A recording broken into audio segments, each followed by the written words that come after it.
Everyone, welcome to today's video. Welcome to the Video Game Fight School channel. Thank you so much for tuning in. So there's something I feel that's pertinent that we need to talk about here in the community. Those of us that are looking forward to Gotham Knights, those of us that are Arkham fans, regardless of the Arkham game that you are a fan of, I think it's very important that we take a look at what exactly we've seen so far in terms of rumors, because not only am I not a fan of rumors, but sometimes when you look at a rumor, you might want to kind of keep it in mind or at the back of your mind, because you never really know what could come out of it. Now, this particular rumor is based on NVIDIA's so-called leak that came out, basically a list of games that had been set for potentially remasters or ray tracing or even PC releases.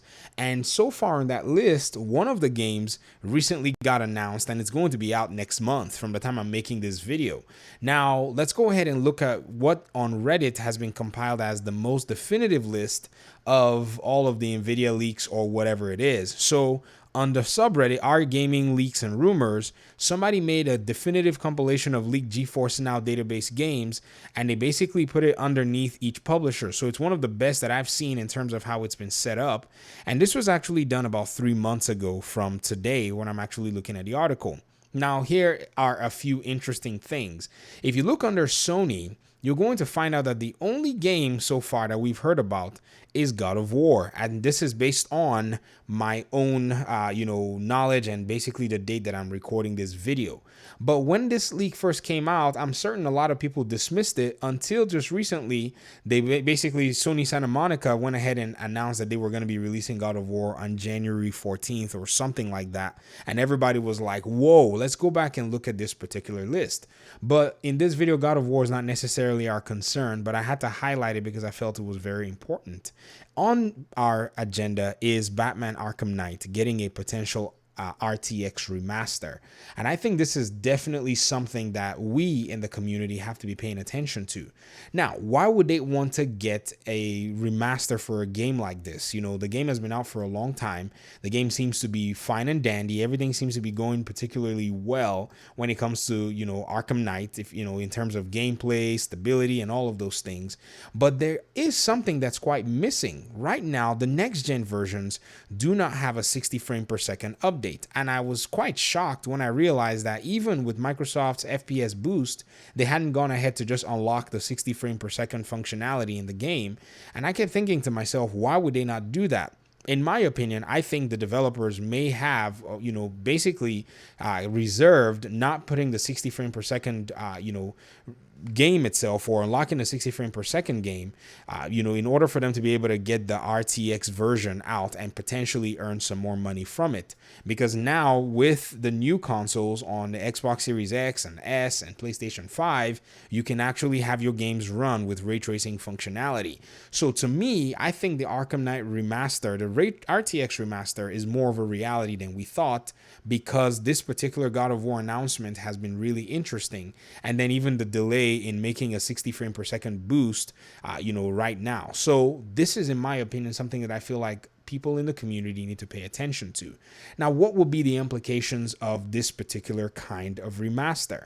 Is this something that they should be prioritizing? Well, I think the answer to that is actually quite simple. Rocksteady is the studio that made 3 of the 4 Arkham games, and even their Suicide Squad Kill the Justice League game that's set to come out in 2022 is actually based in their own Arkham universe. In fact, they started out their trailer for the Suicide Squad Kill the Justice League in the recent DC Fandom event by showing a vehicle driving into Arkham Asylum. So this is basically them saying, yo, we're setting this game in the particular universe that you've played our last 3, or I would let me say 4. I wouldn't say 4. We don't want to add Arkham Origins in there because that was done by Warner Brothers Games Montreal.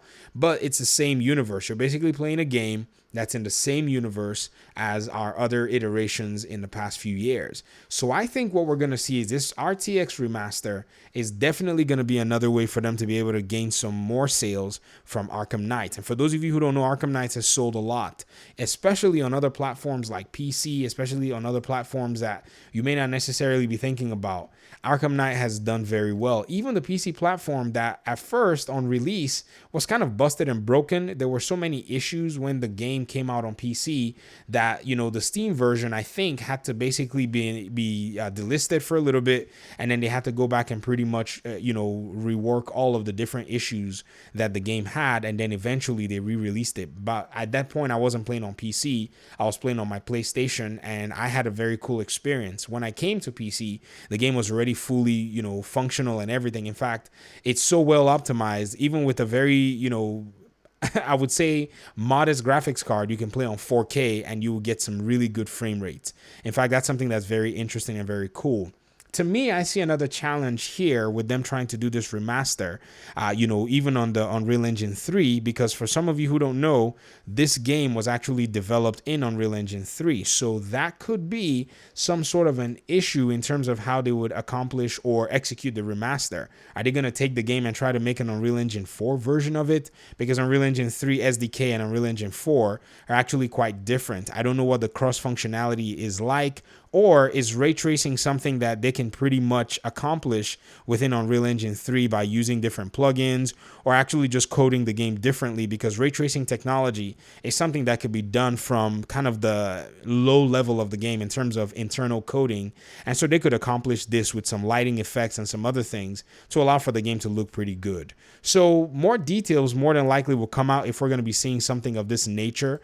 I'm excited to see it nonetheless. In fact, I think of all of the different things that I'm looking forward to, this is definitely one of them that I would love to see, in the near future.